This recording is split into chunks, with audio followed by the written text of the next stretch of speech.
Well, we got the car rolled in the workshop. Got to get the torque converter out, change the seal on it. And I'm going to take these lines off. There's dirt in one of them.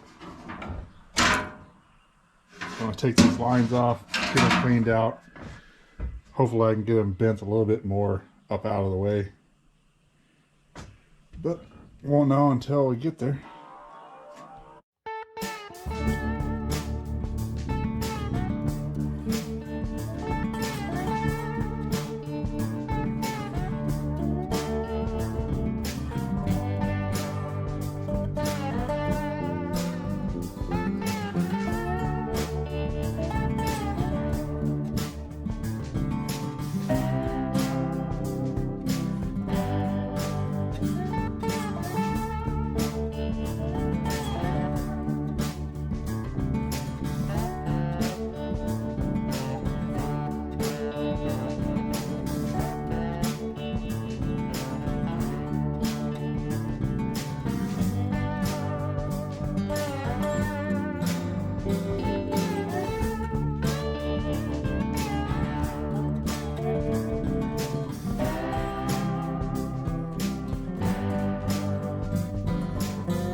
Yep, we got her in there. These headers are no fun. This bolt right here on each side, pain. Luckily I got this funny shaped wrench. Works beautiful for it. I'm going to prime the oiling system one more time and then we'll put the distributor in it. Still got to play with these lines a little bit. Ended up waiting on an extension piece. We're going to extend this line over here and make it run to the other side of the radiator, and then take the one that used to run the other side of the radiator and put it in the radiator on this side. Because with the headers and the oil pan, there's really nowhere to put the lines underneath without them being in the way of getting hit down the road. So they originally had them coming right across here, way too close to the headers. We'll get them pushed up out of the way. But still waiting on I gotta get torque converter bolts, valve cover hardware.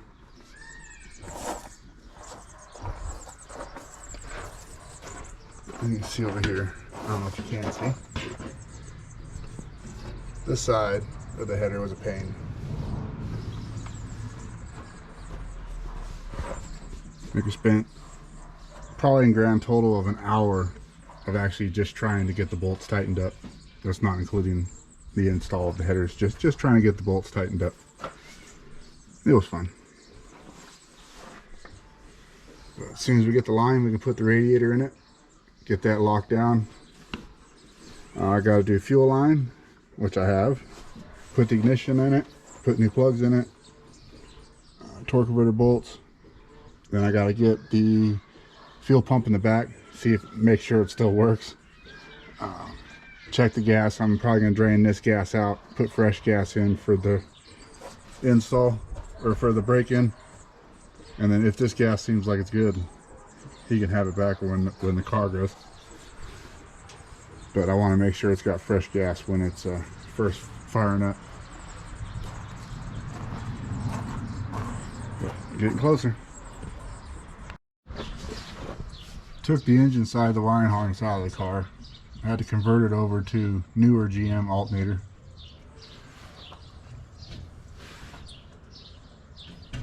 Got rid of the, well, I didn't get rid of them, but I hid the wires for the factory sensors because this car's got mechanical gauges. Ran the mechanical gauges in through a piece of hose to protect them while they go through.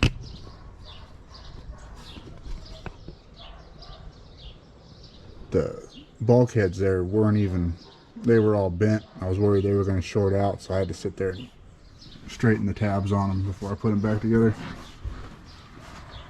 But as far as wiring, that's as far as I think I'm going. Enough to make it run.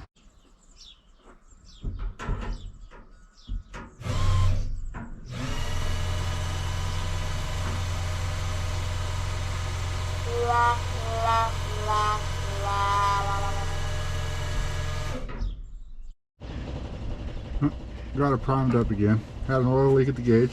Got that fixed up though. So she's this will be the last time hopefully I take the valve covers off.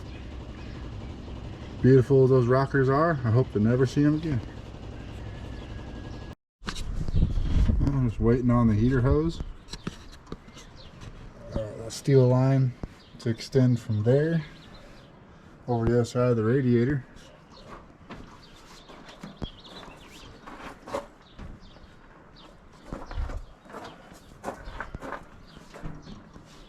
And then I need to still get the hardware for valve covers. I got the transmission line extended, made, connected.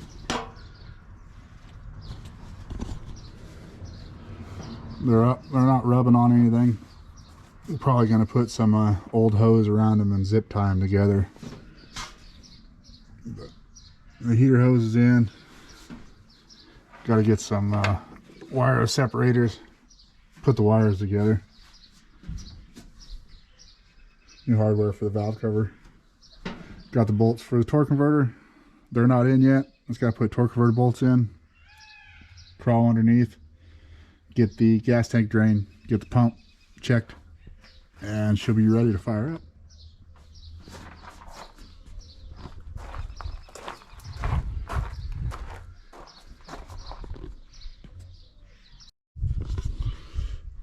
We got gas in the filter, water and coolant system flush in the radiator.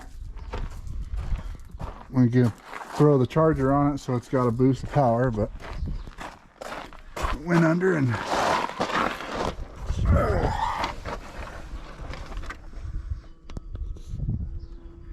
I took the pump down, tested it, checked everything out, rewired everything because it was wired like the rest of this car.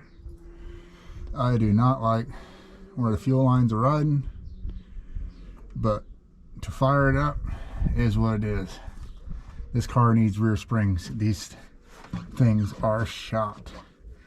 Right now you can hear the tire rubbing on the car, so he can't drive it the way it is, but it'll run enough.